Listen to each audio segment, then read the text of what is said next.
Speaker, we're very privileged to have Shaykh Siddiqi, a renowned Islamic scholar and high-profile leader within the international Muslim community. And Shaykh Siddiqi is going to talk to us about Islamic Enlightenment through Internet of Value. Thank you. So, just picking up on what we left off with was that the current industries where it's really strong, cryptocurrency, where it's quite perverse sectors like gambling and the sex industry, or alternatively at the higher end, or the games that you've talked about, or at the higher end where it's interbanking or companies that are beginning to see value in this. But all of this industry is working on the periphery at the moment and will continue to work on the periphery until a mainstream community adopts it as its lingua franca. So the issue here is, which community is going to be the first to move in that sense. The problem with working it purely on ambiguous social values is that it's so different between different communities, social values, and it's so undetermined, and so they're not ill-defined. Everyone knows what good social values are, but it's then finding the subscribers to them. How many people subscribe to it? So I think all of that feeds into this idea of confidence and trust. If you can find a mainstream community that finds confidence and trust in it, it's quite a lethal combination. So the way we look at it is that the Muslim community globally has already latched onto it, started to latch onto it. So if you look at the Muslim community, I talk about values. I mean, everyone knows generally what Muslim values are. They're no different to human values, but some are slightly more,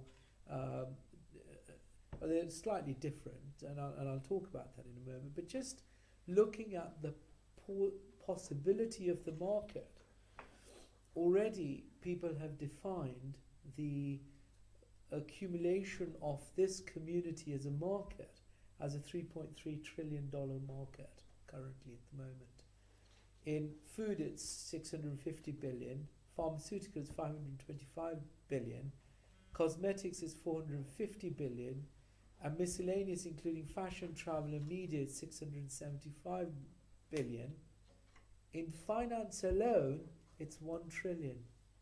Now, 1 trillion in Sharia compliant finance. And that's homogenous wherever it is. It's the Middle East, Malaysia, Indonesia, Africa, wherever it is, it's homogenous with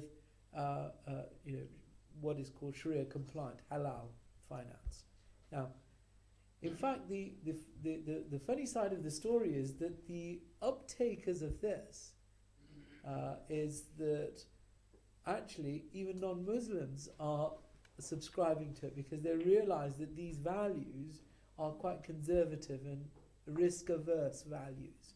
So if you take the Amana Fund in America, Amana Fund was launched as a private asset management fund which was Sharia compliant, was supposed to be subscribed to $1 billion.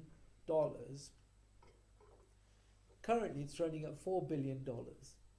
And and it reached its ceiling quite quickly, up to about 4 billion within a few months, and there's sort of calls for it to double up to $8 billion. But the most interesting part of it is that 90% of the subscribers to that fund are non-Muslims, because they realize that it's a risk-averse screening system. So. And this is actually true for halal. If you look at halal, 35-40% of the consumers of halal food are actually non-Muslims, because it's become like a quality brand. Same with the pharmaceutical, because it's not using additives which are detrimental to human consumption, which avoid things which can be detrimental. Same with cosmetics, fashion, travel, media. So I think there's already a $3.3 trillion industry that validates the notion that this is a community that subscribes to it and not just says, oh, we like these values, aren't they really good? But they actually put the money where their mouth is. So, if we're looking at a case study, can't be a better case study than $3.3 trillion that validates it. And the truth is that, Ernst & Young and PwC, all of them will tell you that for a 1.8 billion people community, the 3.3 trillion represents the tip of the iceberg. So in fact, actually, it's the biggest plausible economic opportunity in the world today. If you go to any one of the Deloitte's, PwC, they'll say, what's the biggest opportunity, open market in the world today? They'll say BRICS, but that'll come second on the agenda. They'll say the Muslim market. That's the biggest because, Brazil, Russia, India, China, these are great sort of economies, but, they all have their own peculiarity and, and differentiation, and one doesn't fit all. And the value chains are different between BRICS, but within the 1.8 billion Muslims around the world, the value chain is exactly the same.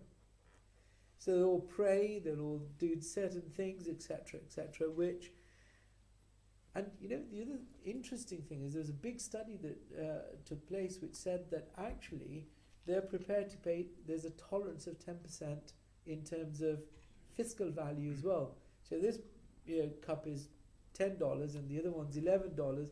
If this is Sharia compliant, they'll go for it. 10%, tolerance margin as well. If it's 20%, I think that's when faith comes second place. So, it's a bit too far. But within about 5 to 10%, they'll even buy that. So which is great. So they're not necessarily looking for the cheapest option. They're looking for something which is like for like, with the compliance over screen. It's a no-brainer throughout the Muslim world. So fast forward that to just a little bit about values, and I can sit here and and bore you to death about Muslim values, but I think which are very important, and the reason why it becomes compulsive for somebody who's been at the commercial bar of England and Wales for 20 odd years. And the reason why I think they need to be advocated is because I think that they do offer an alternative to modern, what Gordon Brown called, quoting Karl Marx, the unbridled capitalism that we have today. So, it's about creating an economy based on need, not greed. And by the way, it's not just the elites that are greedy. Actually, greed transcends right through the classes. So even the man who's got $10, he's greedy as well, because he wants it to multiply to 15. So it's about managing that whole spectrum of society to engineer something that says live within your means and then be satisfied with it and be content with that. That doesn't mean you take away the idea of ambition and the idea of capital growth. That's not disallowed, but it's managed within the concept of need rather than greed. So some of the basic principles, like unjust enrichment, I think when they're underpinned, not taking risks. So, for example, futures and hedging is disallowed. No risk in that. Not no risk, because no one says no risk, but less risk. I think, or managed risk, I think is acceptable. And then the exploitation element of it, which sort of creates a usury, where money's built on money rather than money built on real wealth. I think all sort of get struck down within those principles. So, and then things like pooling of resources, that's quite common within the Muslim community. In the olden tradition, there's a committee system where everyone pooled $100 each, and then you were going to study, so you had that $5,000, which was the pooled resource. Then next month, somebody else had the $5,000, and so there was that pooling of resources to enrich people, but not based on, okay, it's 5,000 today, but it's 5,400 tomorrow, because it's not money on money. It's the pooling of resources for real, tangible benefits. So those are the kind of systems. And then if there was a loan, it would be based on Qarz-e Hasana, which was interest-free. And if you were going to actually lend money, which is not wrong, but then with that should come the risk as well. So take the risk as well. So if I'm lending Barbara money to start up a venture, yes, that's fine, do so, but award Barbara for her hard work, but only award me if Barbara succeeds. If she fails, then I have to be part of that failure as well. And not secure it with Barbara's house, because now I've de-risked the lending by just saying, well, I don't care what you do with it, but I just want to completely de-risk. So, excuse me, the idea of lending then becomes more homogeneous with real organic wealth and growth of the populace, rather than I'll just sit here in my ivory tower and I'll just make more and more money, and you'll become more poorer and poorer because you've taken all the risks, etc. So there's some really, really good principles that underline, I believe, the reason why there's a continuous upsurge in the world for this a desire for Sharia compliant finance. So if you look at Paris, Berlin, London, New York, they all talk to me about making these places the epicenter of Sharia finance. I mean, it's probably got to do with something about Kuwaiti and Saudi sovereign funds, but that's besides the point. I think they really, really are interested in. Thank you. In making something of this. Now, so I think post-modernism, we are looking for a pseudo-spirituality, especially in our finance as well. So, I think, so here's another opportunity. We can learn from, and some of the models that I've created, especially in insurance and finance and annuities, some of the models that I've created, I think there's something about learning from the systems of the West, which we've really sort of worked very hard on over the last 200-300 years and made them into good, and looking at the values of the East and maybe combining them and making something really, really interesting. It's a little bit like my seventh model on Takaful. So when I created the Takaful Baitul Mal insurance model, before it was 6 models that said, we're East, we're Muslims, and we'll just play in our back garden. You're West, you're Western insurance companies, you play in your area, and because you're not Muslim, so you're haram, and so we don't play with you, you don't play with us. And I looked at this and I thought, humbug, this doesn't make sense to me. So I think there's great values here, but there's great systems here. So I created the Ikhlas model, which actually said, take the values, take the systems, bring them into one. And this is why we write insurance, Takaful-based insurance, in 50 states of the US, in the admitted market. So that, because they really like the model. They think it's a great model. So, when we looked into the sort of the reasons why they don't, in the East, they don't sort of play with the West, it's just preservation of the economy. But I think because there's a globalization, I think there's a requirement to sort of bridge the two. So, fast forwarding, I could say so much more on the abridgment between the finance and the values, I think, in summary, this is a great opportunity to bring the concept of cryptocurrency to an existing blockchain.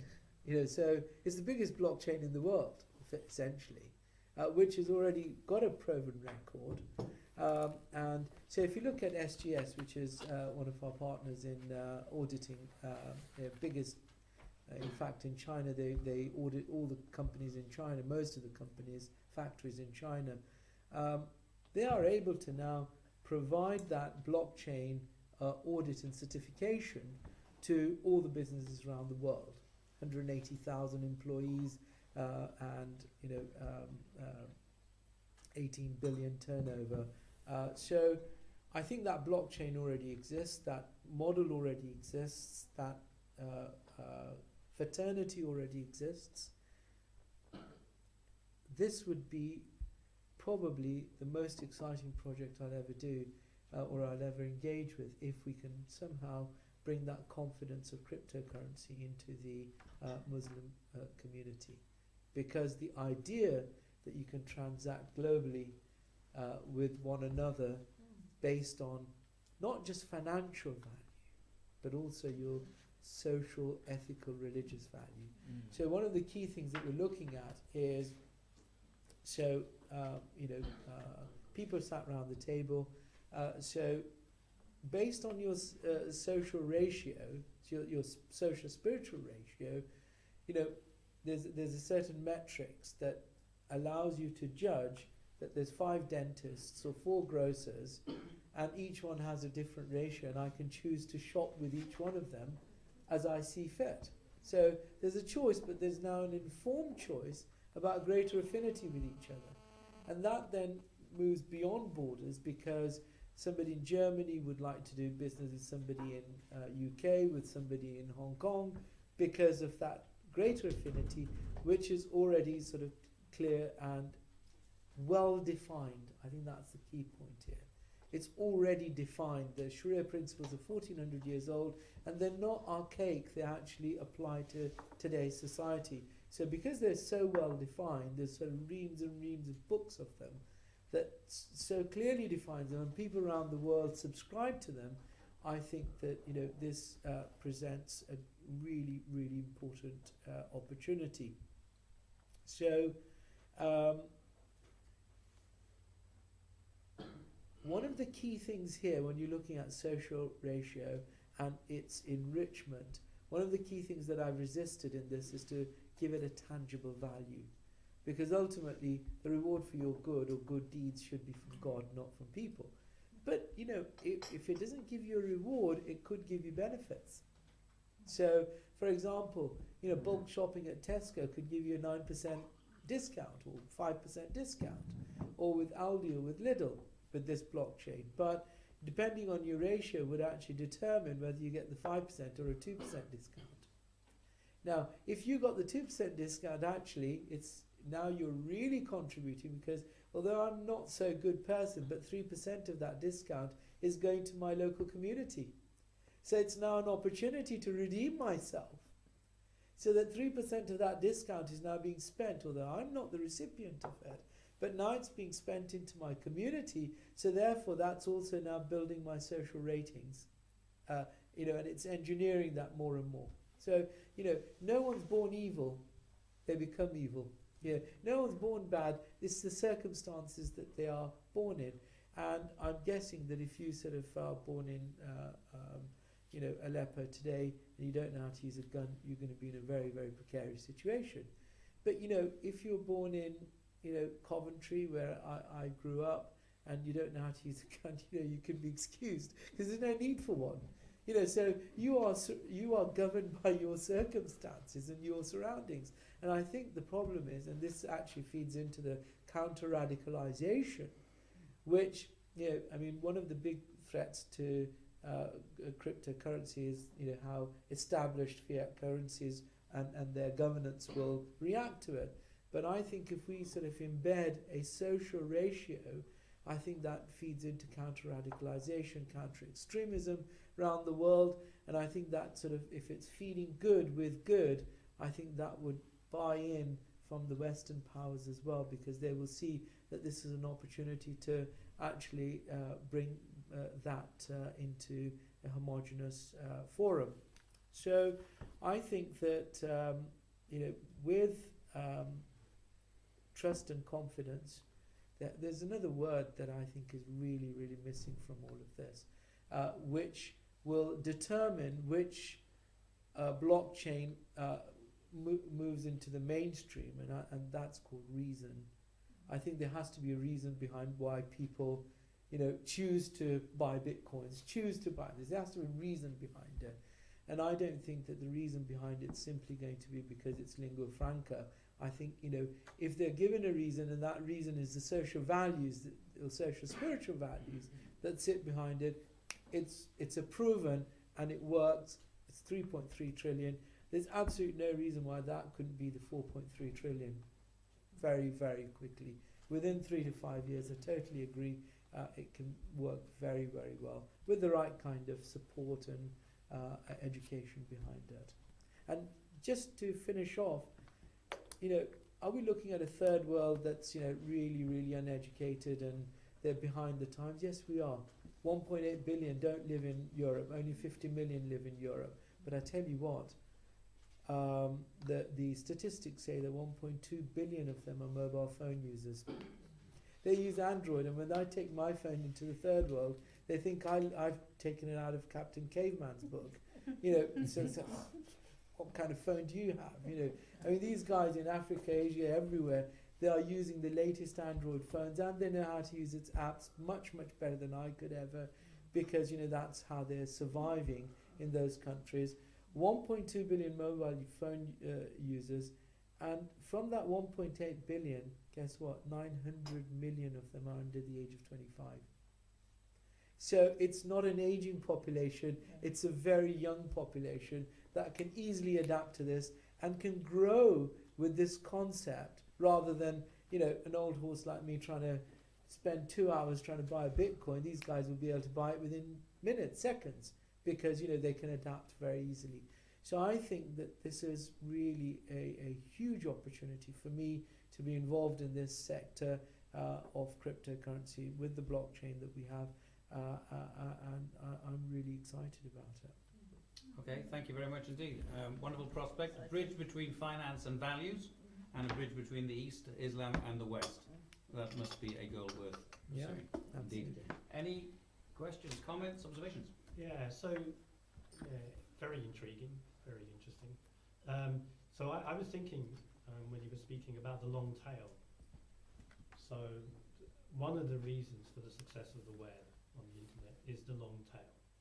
So no matter how strange your hobby is, you'll find a community out there that you can work with.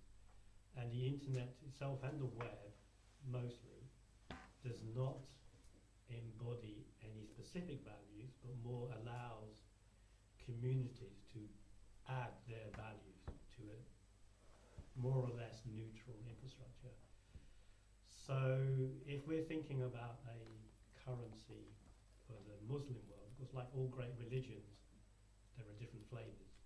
So I was wondering if the goal would be the blockchain for the Muslim community, or allowing different flavors of blockchain dependent on the particular community's own value systems, which vary. So I don't know what your thoughts are on, is it one or is it many? So I don't think it should be exclusive. I think it should be inspired by a clear system. I think we've had that discussion where if it's ambiguous, I don't think you'll get the buy-in. Mm-hmm. You need the buy-in of the Muslim community. So it's inspired, but as I've already indicated, that once the buy-in's there are people who look at that as an ethical platform and say, well, if it's already got that Sharia screening, so it's already conservative, we get that. And especially in the Western world, there's a buy-in from a more global fraternity. So I think if you make it totally, neutral, you run the risk of not pleasing anybody. But if you inspire it with clear principles, I think there's already a case where a study which says, look, 20 to 40% of it, depending on which sector you're in, you'll get buy-in from the non-Muslims. So definitely must not be exclusive, must definitely reach out to everybody, but I think it needs a clear identity. Can I ask a question? But it's not a question. I mean, it's following on from what you said, John. So what I wonder, because we used to, we totally believe in Sheikh's vision of the idea of the Islamic currency. It's a very strong, vibrant community with uniform sets of beliefs, and it's got all the great things that financiers would love. It's sticky, it's traction, of course, equally, I could think of a KKK coin, right? Or a Donald Trump coin, which already exists, as we know, or I think you mentioned it, yeah. Or things which are to one set of communities have less in their ethics, less value there. Or ISIS coin. Or ISIS coin. Well, okay, even an ISIS coin. That's a very good point, right? So I guess this is where numbers of people that follow, a community really determines this whole thing about blockchain of governance and the 51% and the way directions go. So I'm just interested what people think about these different aspects, of humanity, because I certainly in the academic world there is quite a lot of literature, and recently a book about right-wing fascism and Bitcoin. That there is a close relationship and the usage of Bitcoin in the right-wing fascist groups, especially in America, they use a lot. So I'm interested to know how, I'd be interested to know how you think we can navigate this. So, you're definitely going to continue to attract perversion. Right? Now, I'm not saying Trump coin's a perversion, but it's off market, isn't it? It's off center. But there is nowhere an ideal placed within the mainstream financial sector as big as this, which has already said, look, we're not off center, we're at the center, and Sharia compliance doesn't mean ISIS. It just means ethical values inspired by Islamic principles, right? Now, so I think that is already a proven record that this is not an off-center stage issue, like even right-wing fascism, and by the way, that's only going to have a shelf life of a certain finite time. People are not fascist, throughout centuries. So Right. but people have been Muslims for 1400 years, and It's got traction. and it's continually growing, because it's not a religion, it's not a cult, it's actually, the reality is it's a way of life. When you really break it down, it's a way of life, from sexual conduct to all sorts, which are actually rewarded within this way of life. So I think that this, when we talk about Islam, I know in the media it's a totally different story, but it's like one of the big CEOs yesterday said on Bloomberg, he says, I never ever believe what's in the media, for his own reasons, but the reality is that no matter what the benefits of demonizing Islam is today politically, I think ultimately there has to be this embrace, and there is in reality an embrace of those values and principles, because they don't threaten, they're not destructive, they're actually constructive, and have been for about 1350 years before anyone knew about this Wahhabi Salafi ideology.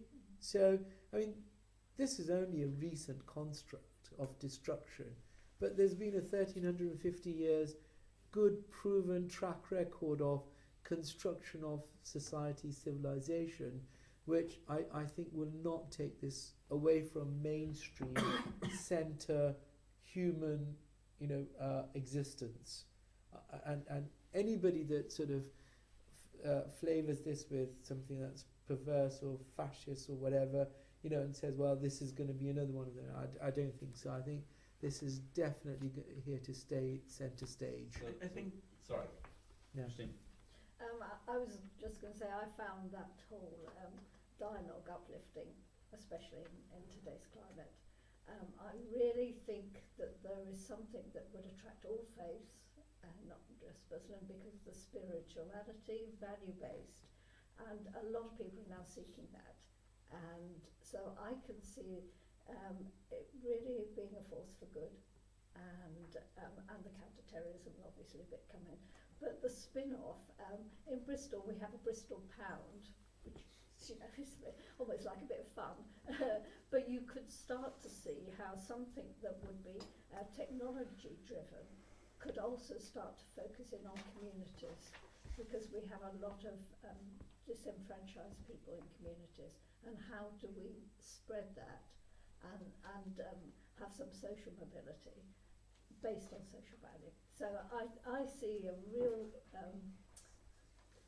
you know, I can see it spreading out into lots of other different sectors, and I think if you lead the way with the value base, I think it's got legs, as they say. So community is a warm and fuzzy word, but there are also very unpleasant communities. Absolutely, We've seen a lot of them emerging online, and I think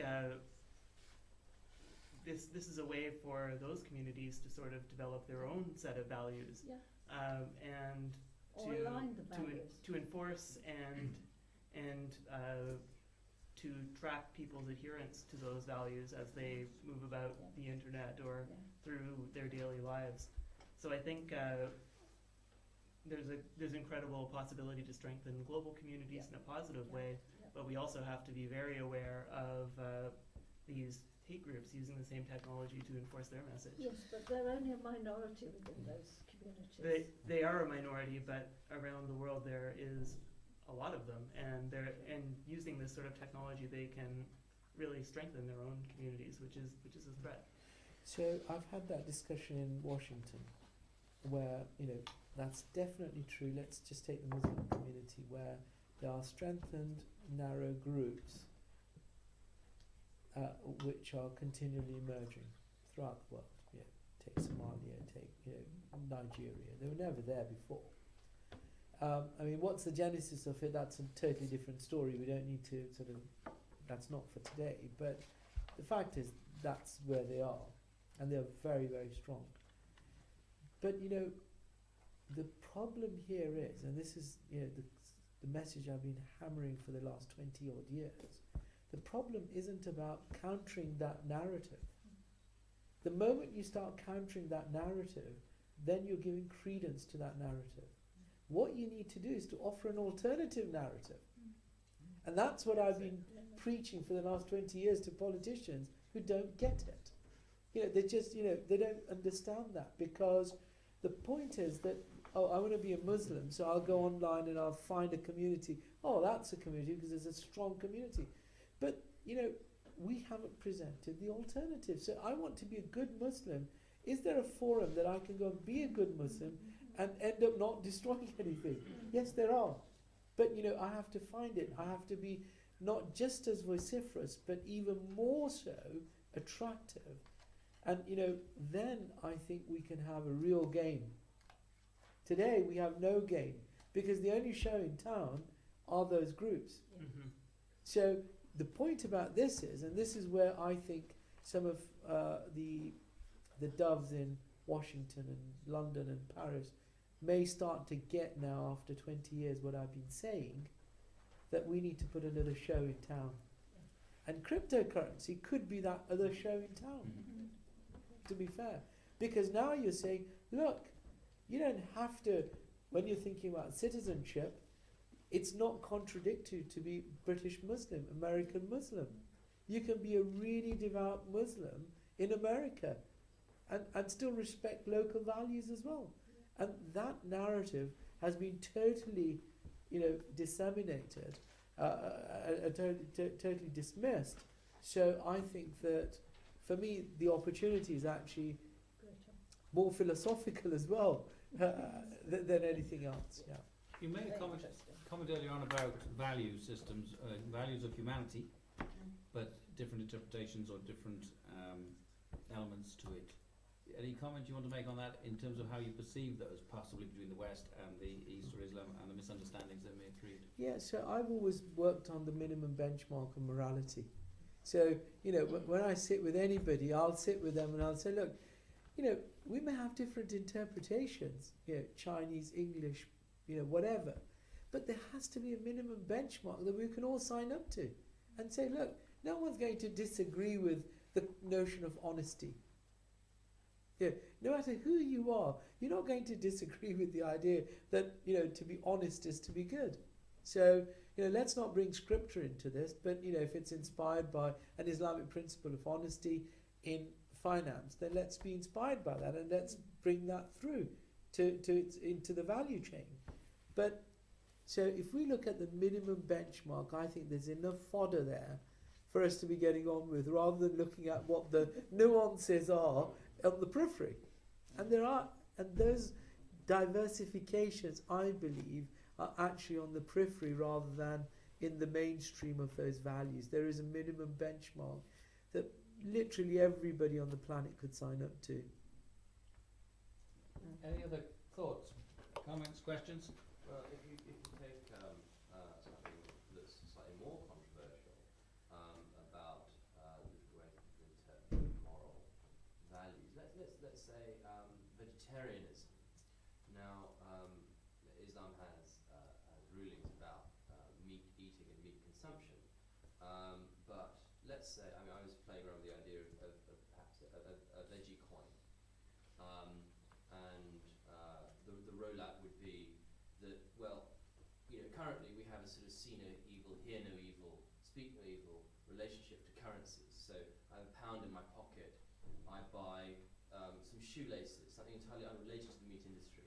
But if the person that I buy those shoelaces from buys a bacon sandwich, I've funded the meat industry by 1 degree of separation. And I might not be aware of that, or I might wish not to be aware of that, but I might still call myself, say, a vegetarian. Nevertheless, my money is still being used to slaughter slaughter animals that are 1 degree removed. Similarly, I might go shopping at a supermarket, and that supermarket might sell meat as well as vegetables. Now, I only buy the vegetables, but I do go into the supermarket. What I'm not going to affect their bottom line for that store for that day, let alone for the whole group for the year. And so I'm not going to decommission any cow getting slaughtered, because I've fundamentally given them the message within the currency system, yes, I like Sainsbury's. You know, I like what Sainsbury's is for and does. So how do you construct an alternative? Well, you would then presumably have a limitation that as Bitcoin is released in tranches, perhaps you would need to sign on some smart contract over maybe the first year that there's 1 degree of separation between you and meat transactions, and then perhaps in the next year there's 2. As you say, there's 5 carpenters that start using it, then you've got enough carpenters to have your carpenter economy within the system, on the exchange. And so, you know, you could then increase the degree of separation at the time. But then that would finally abut against, say, a halal coin, because in the end, the idea that massacring animals is wrong because it's harming our fellow sentient beings is a fundamental clash eventually with the halal notion of the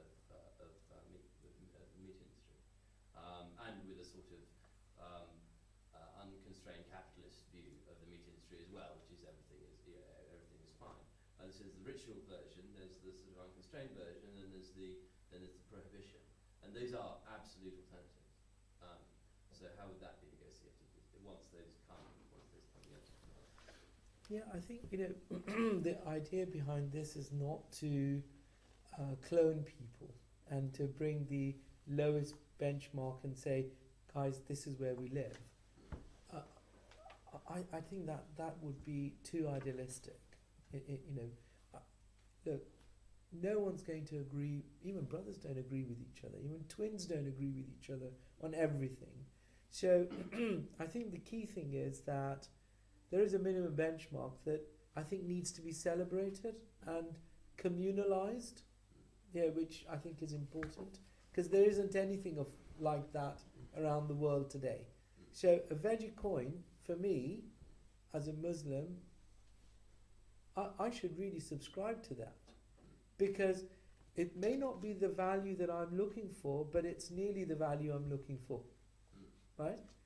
Now, similarly, non-Muslims will subscribe to that Muslim Sharia compliant coin because it's not the values they're looking for, but it's nearly the values they're looking for, right?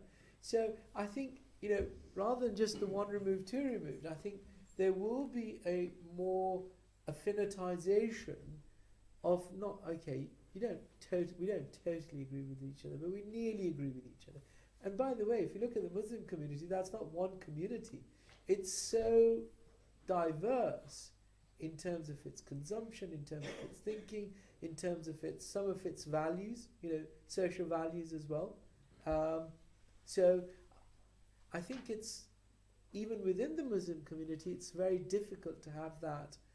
So I think the idea wouldn't be to be totally idealistic and totally utopian.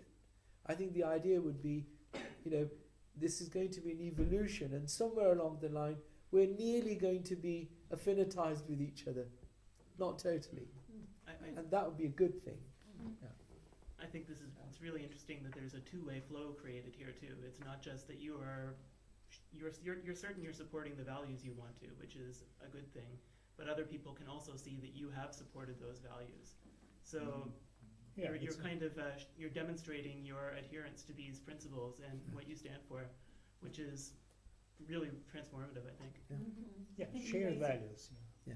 Yes. I think you raise a really important potential vision. And of course, we one step at a time. We've got to first of all create the environment, and then you could imagine those next steps evolving as people start to get used to what really is transacting with your values means, and the powerful nature of that. So at the moment we bring transparency, and we start to open up the world and give transparent choices. But over time, I love your idea.